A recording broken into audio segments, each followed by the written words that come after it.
king to a god?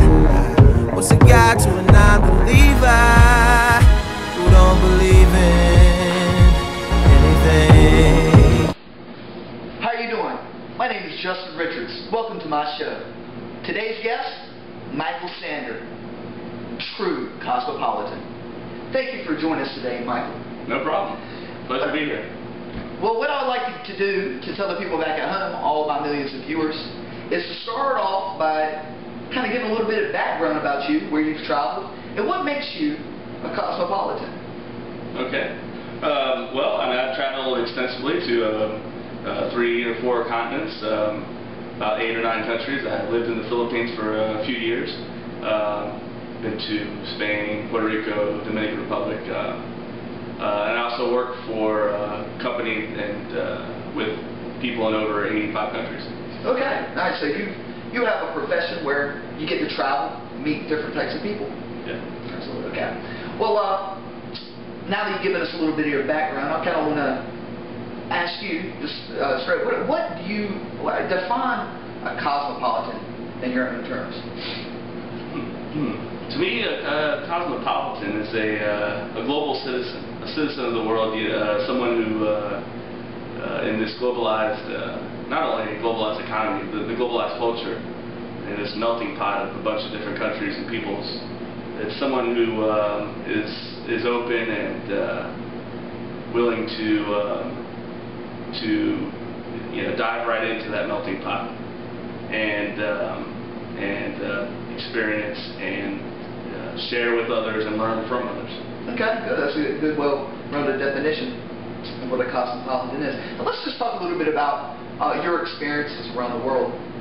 One of the first things I wanted to bring up, you've been around different cultures, different kind of, you visit different countries.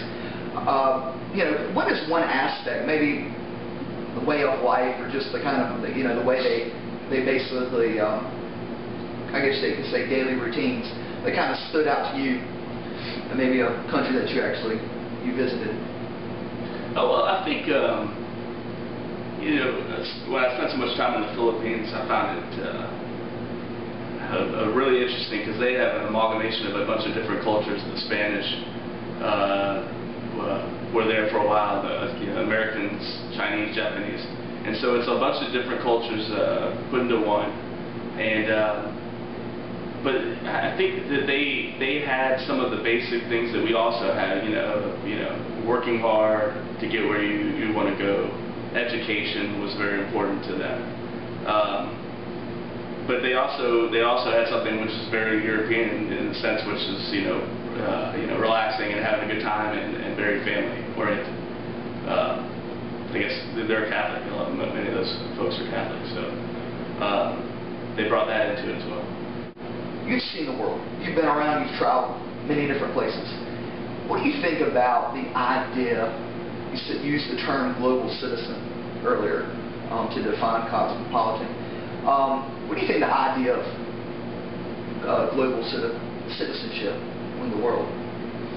Opposed, and kind of in the spectrum of we're looking.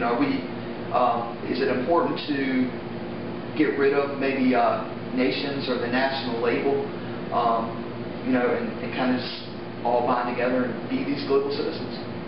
I don't know. I think it helps that the differences can be a source of coming together and learning from each other, and and even just the competition that derives from all those different all the differences that we have with each other. But I think in the future we're going to have more of the lessening of the boundaries between in economics, and especially with these huge multinational corporations that span over all different countries. And language, slowly languages will go for a standard. Right now it's English, but it might be Chinese in the future, or Spanish. I think that there's 325 million Spanish speakers, and 328 million English speakers. And Chinese is obviously the overwhelming majority of people speak Chinese. But I think as the economies and the internet have shrunken everything down to a size. You'll start to see some of it falling away, but I think people will still hold on to their core values.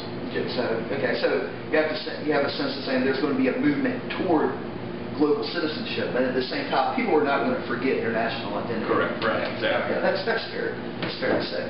Now, kind of moving on, just kind of want to ask a general question, a personal question. What does traveling mean to you, and why do you feel like it's important? Oh, traveling's everything. I think traveling's a great way to learn about other people's and also learn about yourself. Every stop along the way that I've traveled to, I've met somebody and learned from them and been able to share experiences, whether different customs, their language, the way they relate to education, to their family, to their government. It's a really a real mind opener, and I think it helps you open up even when you come back home, and you see the world in a different way. See the world in a different way. I think that's a key thing that you say. Kind of sounds like that you believe that traveling educates, opens up your mind, and allows you to build connections, which is very important. What you need to do, get out and see the world. Out of the different places you've seen and different kind of people you've encountered, different cultures, different nations, would you say that human beings around the world are more similar, or would you say they're different? I think actually they're more similar than they're more different. I mean, the differences are in the language and the historical factors and whatnot. But everybody needs to eat and to be around, be with family and socialize, and everybody wants a better life for themselves and for their friends and family and for their country. So I think actually we're more similar than we are different.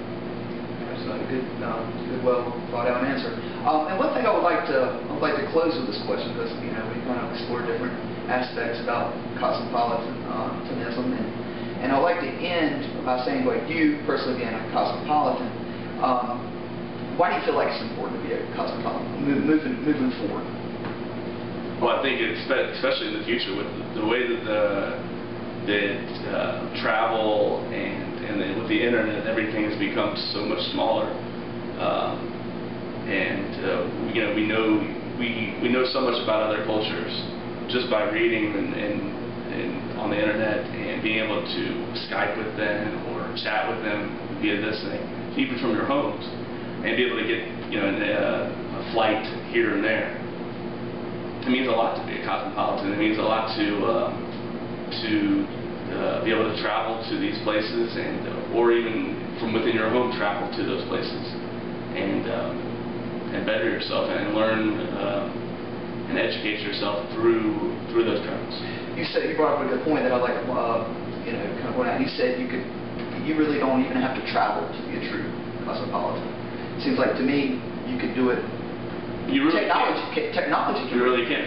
At my office, I work with people all over South America. We build computer networks all over South America, and most of the time, the companies aren't in lean economic times. They're not having you travel all over the place, but you're definitely still talking to those people, chatting with them, and learning about them not only through a business perspective, but also their person.